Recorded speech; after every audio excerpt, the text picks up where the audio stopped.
Reading through the Bible in 1 year, May 6th, Numbers 14, Psalm 50, Isaiah 3 through 4, and Hebrews chapter 11. The Hall of Faith. Then all the congregation lifted up their voices and cried, and the people wept that night. Why? Because they heard the complaint of the people, right?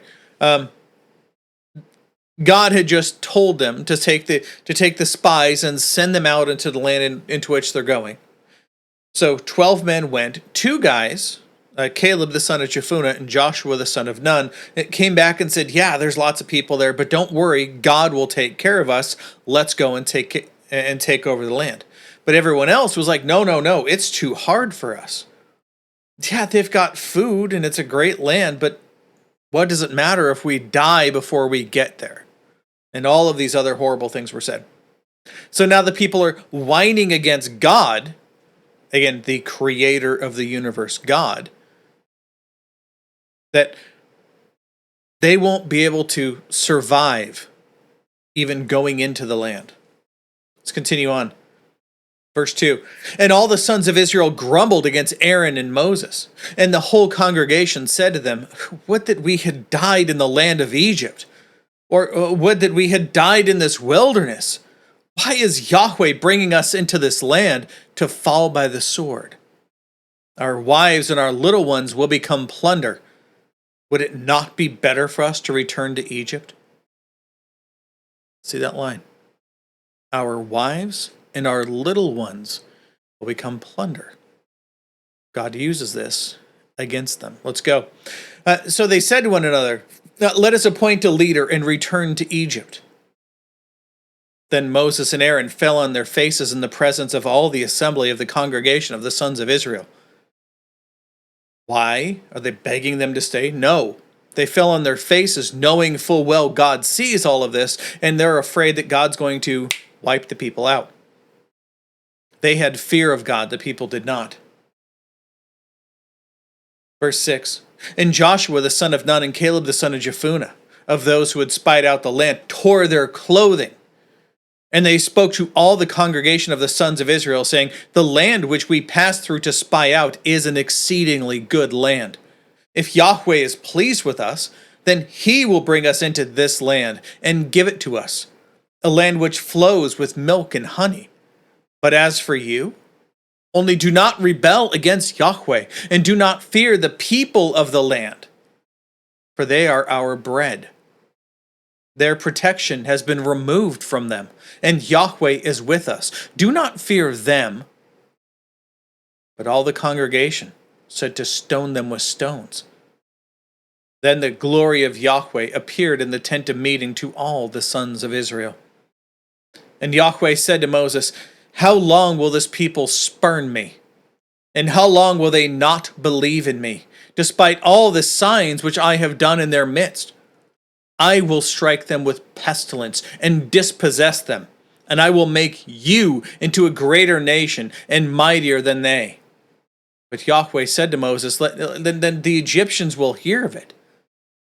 For by your power you brought up this people from their midst. And they will tell it to the inhabitants of their land. They have heard that you, O Yahweh, are in the midst of this people. For you, O Yahweh, are seen eye to eye, while your cloud stands over them. And you go before them in a pillar of cloud by day and a pillar of fire by night. Now, if you put this people to death as one man, then the nations who have heard of your fame will say, because Yahweh was not able to bring this people into the land which he swore to them, therefore he slaughtered them in the wilderness. So now I pray, let the power of the Lord be great, just as you have declared. Yahweh is slow to anger and abundant in loving kindness, forgiving iniquity and transgression, but he will by no means clear the guilty, visiting the iniquity of the fathers on the children to the 3rd and 4th generations. Pardon, I pray, the iniquity of this people according to the greatness of your loving kindness, just as you also have forgiven this people from Egypt even until now." So Yahweh said, "I have pardoned them, according to your word. But indeed, as I live, all the earth will be filled with the glory of Yahweh. Surely all the men who have seen my glory and my signs which I have done in Egypt and in the wilderness, yet have put me to the test these 10 times and have not listened to my voice, shall by no means see the land which I swore to their fathers, nor shall any of those who spurned me see it. But my servant Caleb, because he has a different spirit and has followed me fully, I will bring into the land which he entered, and his seed shall take possession of it. Now the Amalekites and the Canaanites live in the valleys. Turn tomorrow and set out to the wilderness by the way of the Red Sea. He's saying, look, they're over here. Yeah, good for you. You're going somewhere else. And Yahweh spoke to Moses and to Aaron, saying, how long shall I bear with this evil congregation who are grumbling against me? I have heard the complaints of the sons of Israel, which they are making against me.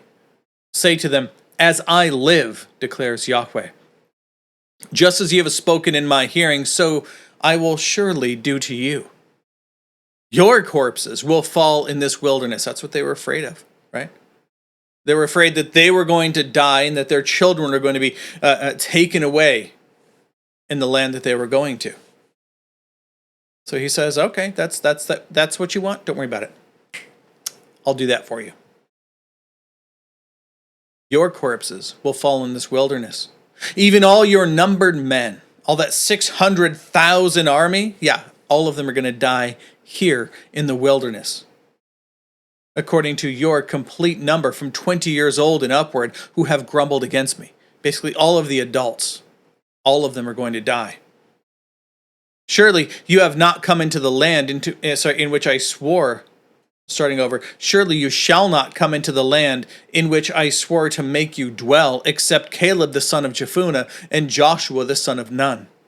Your little ones, however, who you said would become plunder, I will bring them in, so that they will know the land which you have rejected. But as for you, your corpses will fall in this wilderness. And your sons shall be shepherds for 40 years in the wilderness, and they will suffer for your unfaithfulness until your corpses come to an end in the wilderness. According to the number of days which you spied out the land, 40 days, for every day you shall bear your guilt. A year, even 40 years, and you will know my opposition. I, Yahweh, have spoken. Surely I will do this to all this evil congregation who are gathered together against me. In this wilderness they shall come to an end, and there they will die. As for the men whom Moses sent to spy out the land, who returned and made all the congregation grumble against him by bringing out a bad report concerning the land, even those men who brought out the very bad report of the land died by a plague before Yahweh. But Joshua the son of Nun and Caleb the son of Jephunneh remained alive out of all those men who went out to spy out the land. Then Moses spoke these words to all the sons of Israel, and the people mourned greatly. In the morning, however, they rose up early and went to the ridge of the hill country, saying, here we are, we will go up to the place which Yahweh has promised, because we have indeed sinned. But Moses said, but why then do you trespass against the command of Yahweh when it will not succeed? They're like, no, we'll go. We'll go in. He's telling them, do not go up, for Yahweh is not among you, so that you are not defeated before your enemies. For the Amalekites and the Canaanites will be there in front of you, and you will fall by the sword, inasmuch as you have turned back from following Yahweh. Yahweh will not be with you. But they went up heedlessly to the ridge of the hill country. Neither the ark of the covenant of Yahweh nor Moses moved from the camp. Then the Amalekites and the Canaanites who lived in the hill country came down and struck them and beat them down as far as Hormah. Bringing up the rest of the notes here for you. There's a good map here that shows where they went and how they went into the land. And there we go. Let's move on now to Psalm 50.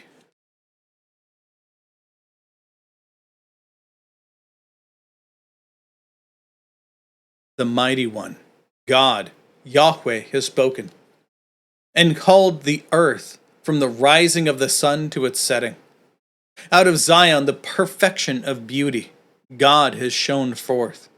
May our God come and not be silent. Fire devours before him, and a storm whirls around him.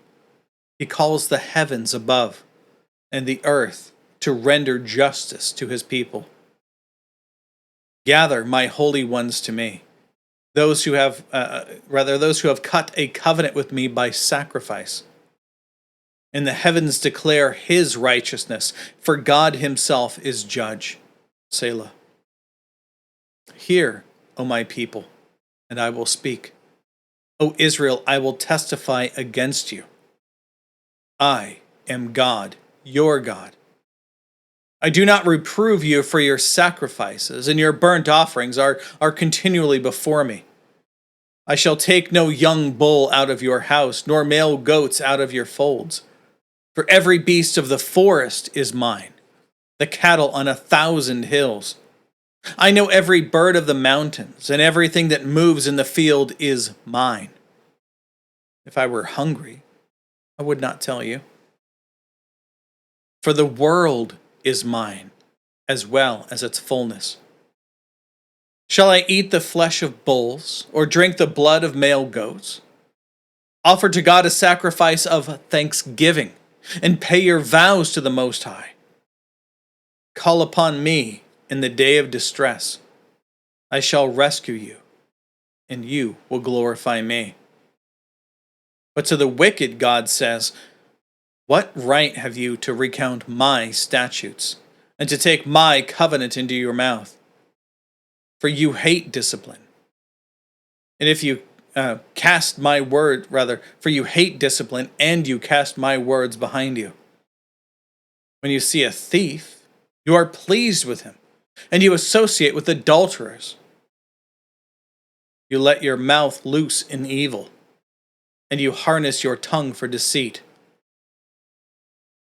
You sit and speak against your brother. You slander your own mother's son. These things you have done, and I kept silent. You thought that I was just like you. I will reprove you and state the case in order before your eyes.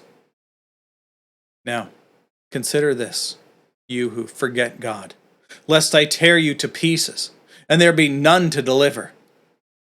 He who offers a sacrifice of thanksgiving glorifies me, and he who orders his way, I shall show the salvation of God. Now Isaiah 3-4.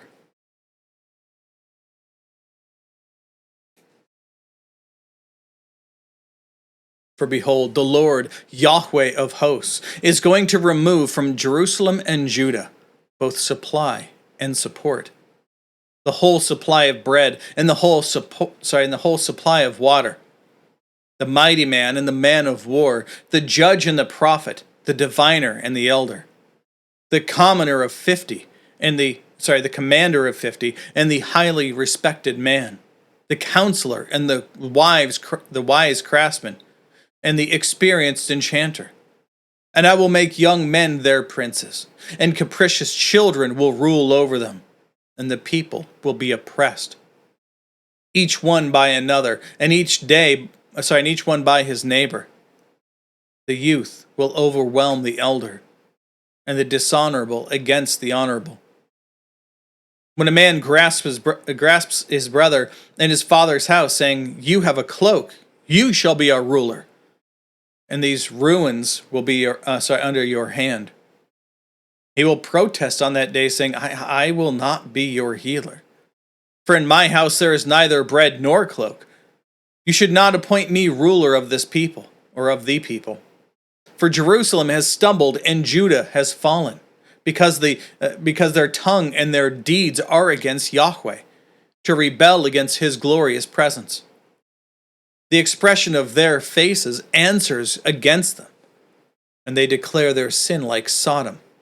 They do not even conceal it. Woe to their soul, for they have dealt out evil on themselves. Say to the righteous that it will go well with them, for they will eat the fruit of their deeds. Woe to the wicked, it will go badly with them. For what he has dealt out will be done to him. O my people, their taskmasters are infants, and women rule over them. O my people, those who guide you lead you astray, and swallow up the way of your paths. Yahweh takes his stand to contend, and stands to judge the peoples. Yahweh enters into judgment with the elders of his people and his princes. It is you who have consumed the vineyard. The plunder robbed of the afflicted is in your houses. What do you mean by crushing my people and grinding the face of the afflicted? Declares Lord Yahweh of hosts. Moreover, Yahweh said, because the dangers of Zion are haughty, and walk with outstretched necks and seductive eyes, and go along with mincing steps, and tinkle the bangles on their feet. Therefore the Lord will smite the skull of the daughters of Zion with scabs, and Yahweh will make their foreheads bare. In that day the Lord will remove the beauty of their anklets, headbands, crescent ornaments, dangling earrings, bracelets, veils, headdresses, ankle chains, sashes, perfume boxes, enchanted charms, finger rings, nose rings, festal robes, outer tunics, cloaks, money purses, hand mirrors, undergarments, turbans, and shawls. Now it will be that instead of sweet perfume, there will be the smell of rot. Instead of a belt, a rope. Instead of well-set hair, a plucked-out scalp. Instead of fine clothes, a donning of sackcloth. And branding instead of beauty. Your men will fall by the sword, and your mighty ones in battle. And her gates will lament and mourn. And deserted she will sit on the ground. And 7 women will take hold of one man in that day, saying, we will eat our own bread and wear our own clothes. Only let us be called by your name and take away our reproach. In that day, the branch of Yahweh, capital B branch, talking about Jesus, will be plentiful and glorious. And the fruit of the earth will be the pride and honor of those of Israel who escape. It will be that he who remains in Zion and is left in Zion will be called holy. Everyone who is written down for life in Jerusalem. When the Lord has washed away the fifth of the daughters of Zion and rinsed away the bloodshed of Jerusalem from her midst, by the spirit of judgment and the spirit of burning, then Yahweh will create over the whole area of Mount Zion and over her convocation a cloud by day, even smoke, and the brightness of a flaming fire by night. For over all the glory will be a canopy, and there will be a booth or a tent or a tabernacle to give shade from the heat by day, and a refuge and a hiding place from the storm and the rain. That is all the notes to here. Let's move on now to Hebrews chapter 11.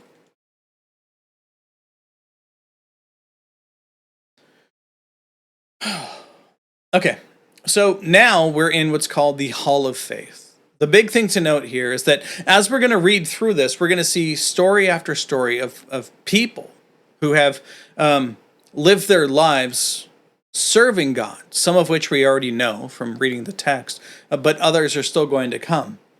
And these are people who, for the most part, throughout the entire length of their lives, don't obtain any of the promise which was given to them.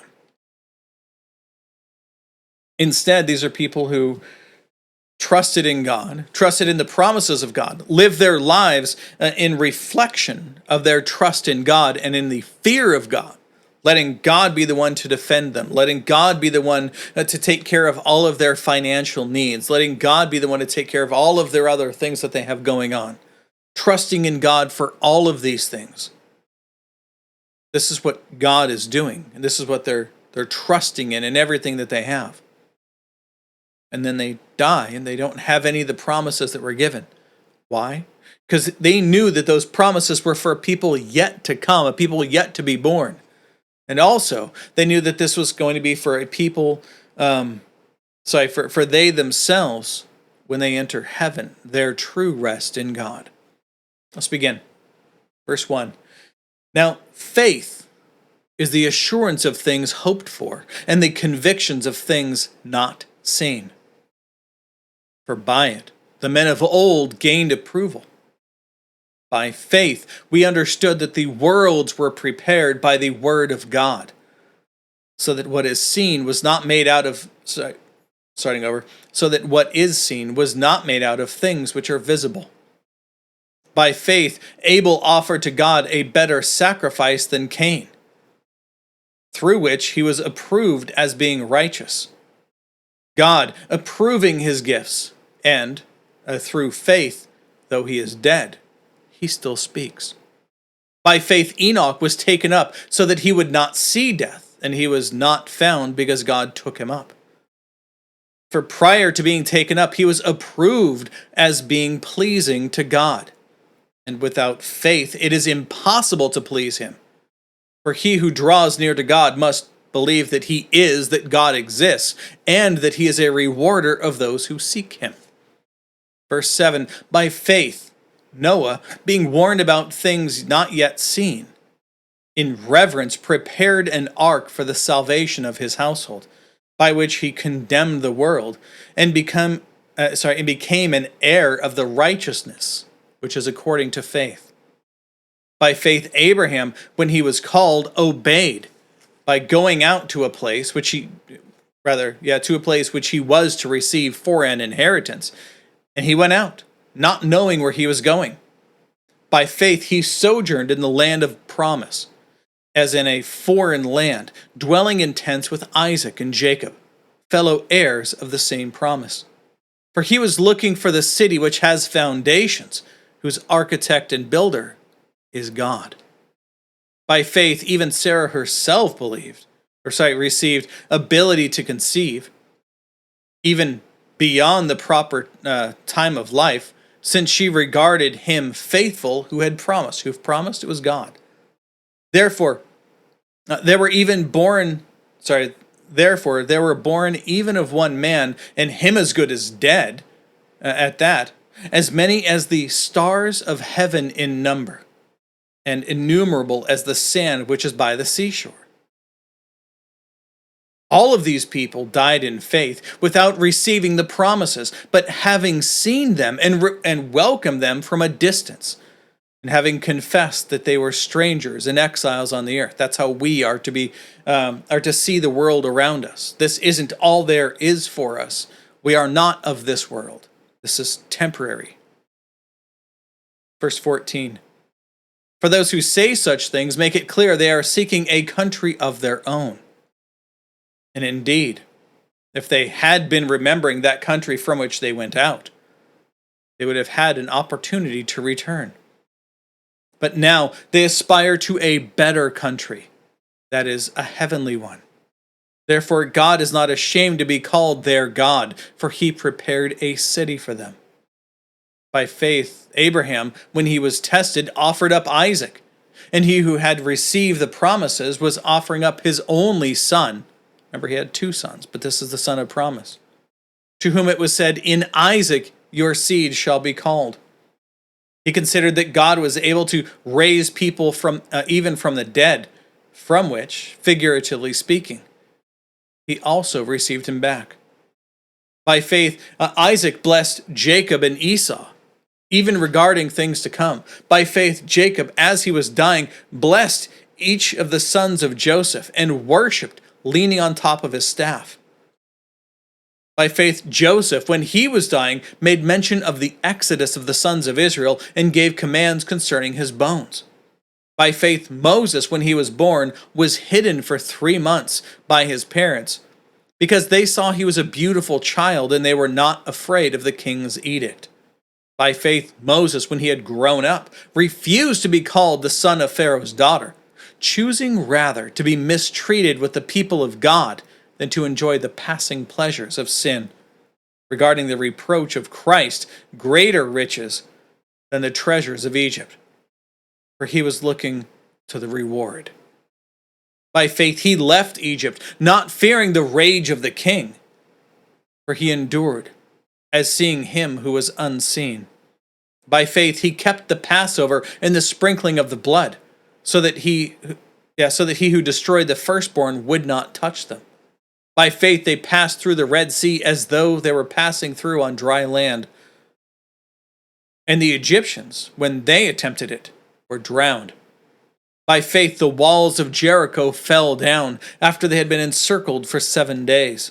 By faith Rahab the harlot did not perish along with those who were disobedient, after welcoming the spies in peace. And what more shall I say? For it will fail me, or time will fail me, if I recount Gideon and Barak and Samson and Jephthah, as well as David and Samuel and the prophets, who through faith conquered kingdoms, performed righteousness, obtained promises, shut the mouths of lions, quenched the power of fire, escaped the edge of the sword, were made strong from weakness, became mighty in war, put foreign enemies to flight. Women received back their dead by resurrection, and others were tortured, not accepting their release. All they'd have to do is recant. But they did not recant, trusting instead that their death here would allow them entrance into heaven, so that they might obtain a better resurrection. And others experienced mockings and floggings, yes, also to chains and imprisonment. They were stoned, they were sawn in two, they were tempted, they were put to death with the sword. They went about in sheepskins and goatskins, being destitute, afflicted, mistreated, of whom the world was not worthy. Wandering in desolate places, in mountains, in caves, in holes of the ground. And all these, having gained an approval through their faith, did not receive what was promised, because God had provided something better for us, so that apart from us, they would not be made perfect. Pulling up the rest of the notes here for you. All of the notes that are listed, there's a chart here, and you can actually flip through and see where those things are. If you want to hang out with me throughout the rest of the year, we're going to go through each of those stories as we hit them. That said, that is all of the text for today and also all of the notes. So, God willing, we'll be back tomorrow. Behold, the word of the Lord.